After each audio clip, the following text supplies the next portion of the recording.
ni kubwa sana.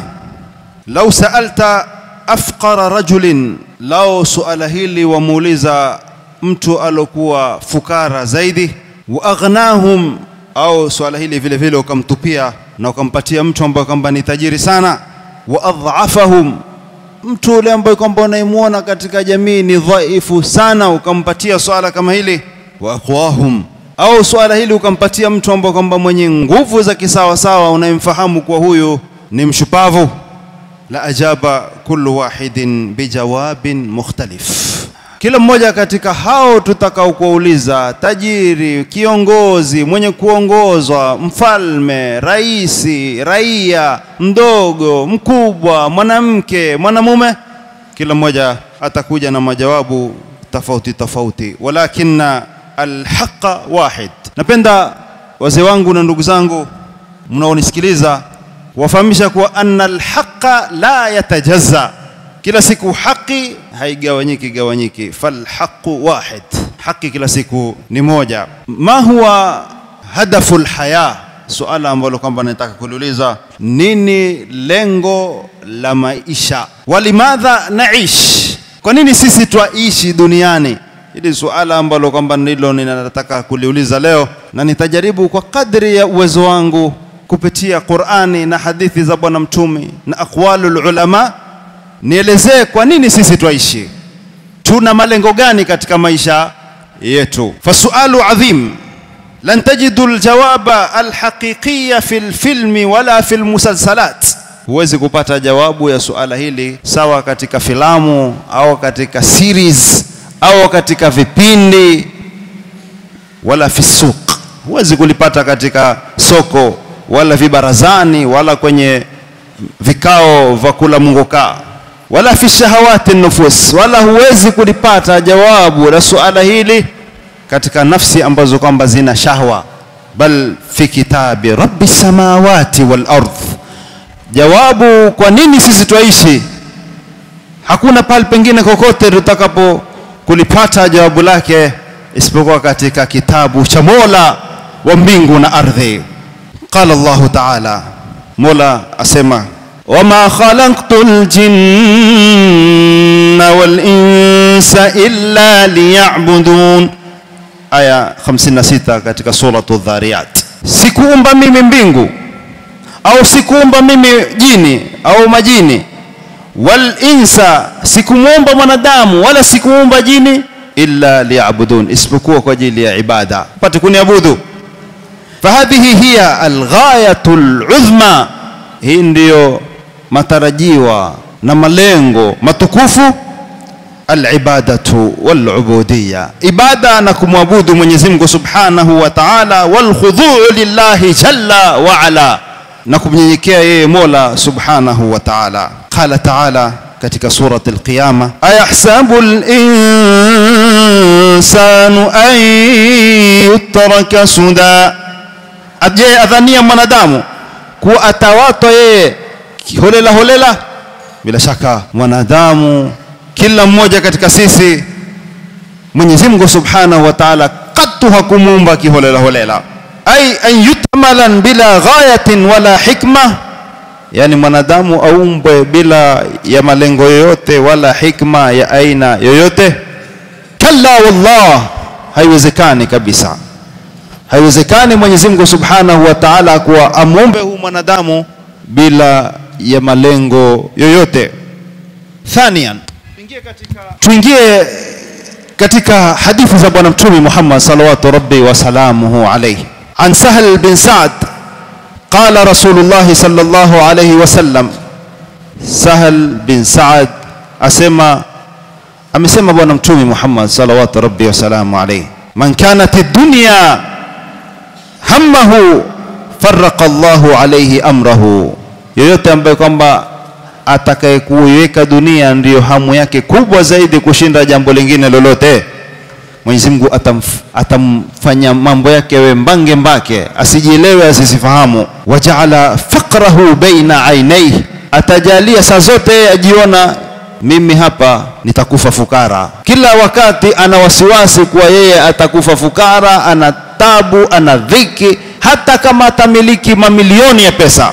walam yatihi min ad-dunya illa ma kutiba lahu. Na huyu anayekwenda mbio na kutafuta za halali na za haramu hatopata isipokuwa yale Mwenyezi Mungu peke yake alomwandikia. Wa man kanat al-akhirah niyatahu, yeyote ambaye kwamba atakaye kuiweka akhira ndiyo lengo lake kubwa zaidi, jamaa Allahu lahu amrahu, Mwenyezi Mungu mambo yake yote ataweka pamoja, mambo yake yatakuwa mazuri, mambo yake yatakuwa kila anachokitaka. Wajala ghinahu fi qalbi, na kitu muhimu zaidi, sikilizeni ndugu zangu, hakuna kitu ambacho kwamba Muislamu amepewa kama kujikwasia, kuwa na qanaa. Jaala ghinahu fi qalbi, katika moyo wake Mwenyezi Mungu atamtia kutosheka, utajiri hata kama amelala na njaa. Watatu dunya wa hiya raghima, dunia itamfuata, si yeye ataitafuta dunia, dunia itamfuata yeye. Rawahu Ibn Majah. Falhadafu laysa tajmi' al-amwal, lengo la hapa letwa katika hii dunia sio kukusanya pesa, si lengo.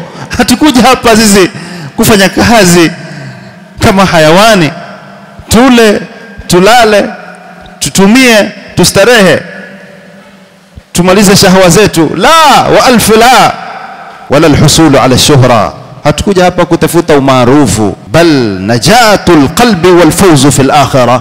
Muhimu zaidi ni kuokoka moyo, moyo wetu uokoke, moyo wetu uokoke na moto wa jahannam, wal fawz bil akhirah, na kufaulu kesho akhirah. Hapa napenda nitoe kisa ambacho kwamba labda huenda kila mmoja katika sisi ataweza kuzundukana. Siku moja mfalme alimzuru au alimtembelea bwana mmoja mcha Mungu sana, mcha Mungu kabisa. Alipomtembelea huyu bwana ambaye kwamba alikuwa akimwabudu Mwenyezi Mungu na ameipa mgongo dunia, faqala lahu al-malik, naomba munisikilizeni sana. Mfalme akamuuliza yule bwana, ya hadha alasta faqiran?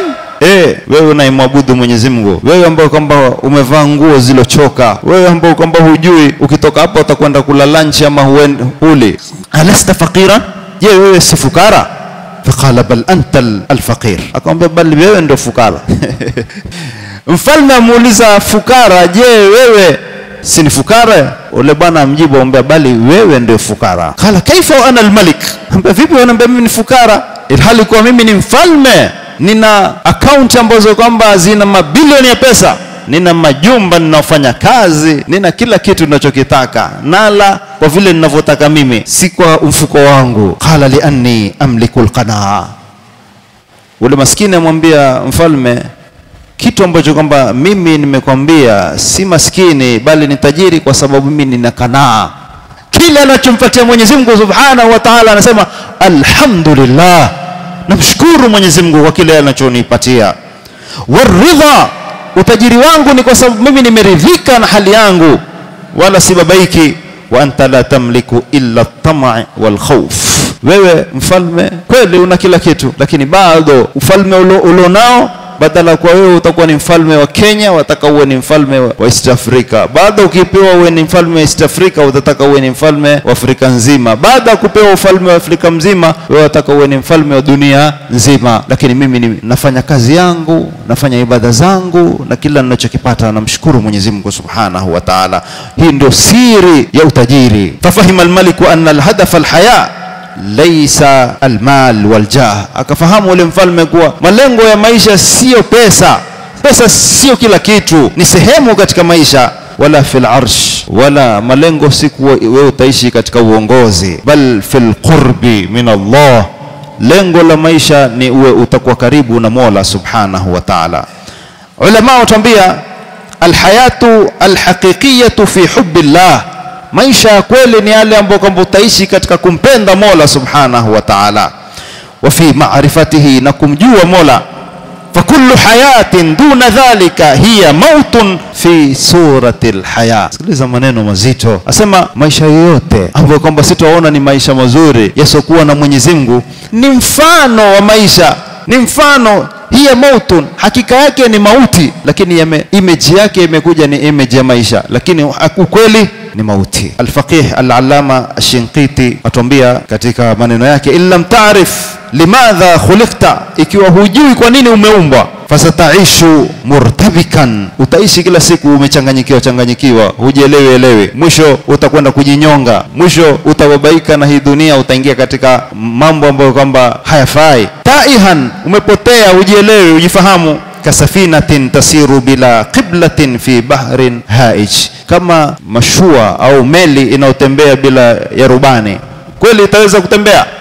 Labda iwe itakuwa inakwenda na remote control, labda itakuwa inaenda na kutumia satellite, lakini ikiwa wewe utaishi bila ya Mungu, ni kama mfano wa meli inayotembea bila ya rubani. Mwisho kabisa, hatari kubwa ya kukosa malengo ya kuishi. Kam min shabin gharika fil idman li'annahu lam ya'rif hadafahu, vijana wangapi wameghariki katika ulevi? Kwa sababu gani? Sababu kubwa ni kwa hawajui wamekuja hapa duniani kwa sababu gani, lengo la maisha ni gani. Wa kam min fatatin waqat fi shibaki almugharridin li'annaha lam tajid ma'nan lihayatiha, wasichana wangapi ambao kwamba wameingia katika upuzi, wameingia katika machafu, wameingia katika mabaya, wamepotea, wameangamia. Kwa sababu gani? Hajui nini maana ya maisha yake. Ya man tabhathu an hadafi alhaya, ewe unayotafuta nini ya maisha yako, i'lam annahu fi sujudik, jua maisha yako muhimu zaidi ni pale unapokuwa unapomsujudia Mola wako. Fi duaika, pale unapoleta dua zako. Fi khidmatika lidinillah, pale unapoitumikia dini ya Mwenyezi Mungu Subhanahu wa Ta'ala. Fi birri walidaik, pale unapowatendea wema wazazi wako wawili. Fi islahi dhatil bain, pale unapopatanisha wale ambao kwamba wamekosana. Ayuhal ahibba, khudhu miftah alhaya fi qawlihi ta'ala, chukueni ufunguo. Hebu sikilizeni ni aya kwa uzuri, ndio ufunguo wako huu na ndio ufunguo wangu na ndio ufunguo wa kila Muislamu. Mwenyezi Mungu Subhanahu wa Ta'ala asema katika suratul An'am, qul inna salati wa nusuki wa mahyaya wa mamati lillahi rabbil alamin. Inna salati, sala zangu au sala yangu, wa nusuki, na kutinda kwangu, wa mahyaya, uhai wangu, mamati, kufa kwangu, lillahi rabbil alamin. Lillah, ni kwa ajili ya Mwenyezi Mungu pekee yake, Mola wa viumbe wote. Faj'al kulla alhaya lillah, jalia kila maisha ni kwa ajili ya Mwenyezi Mungu. Fadhalika huwa saadatu wan najah, huko ndiko kufaulu na huko ndiko kupata kunali saada. Mwenyezi Mungu atujalie tuishi kwa ajili ya Mwenyezi Mungu Subhanahu wa Ta'ala. Furaha yetu iwe ni kumridhisha Mola wetu. Kazi zetu tuhakikishe zaenda sambamba na mafundisho ya Mola Subhanahu wa Ta'ala. Tufanyeni kazi, tusome, lakini lengo kubwa ni kupata radhi ya Mola wetu. Tusiishi kama anavyoishi hayawani. Hayawani huishi kwa ajili ya kula, sisi tuishi kwa ajili ya kupata radhi za Mola wetu. Mwenyezi Mungu inshallah atengeneze majumba yetu, Mwenyezi Mungu atengeneze hali zetu, Mwenyezi Mungu atujalie daiman tuwe mstari wa kwanza katika kumridhisha Mola wetu. Tusitafute radhi kwa mwanadamu, wala tusitafute radhi kwa huyu na yule, bali tutafute radhi kwa Mola wetu na tuweze kuwa tuwafuata mafundisho ya Bwana Mtume Muhammad sallallahu rabbi wa salamu alayhi wa ala alihi. Mwenyezi Mungu inshallah tuwafikie katika kila la khairi. Wassalamu alaykum wa rahmatullahi ta'ala wa barakatuh.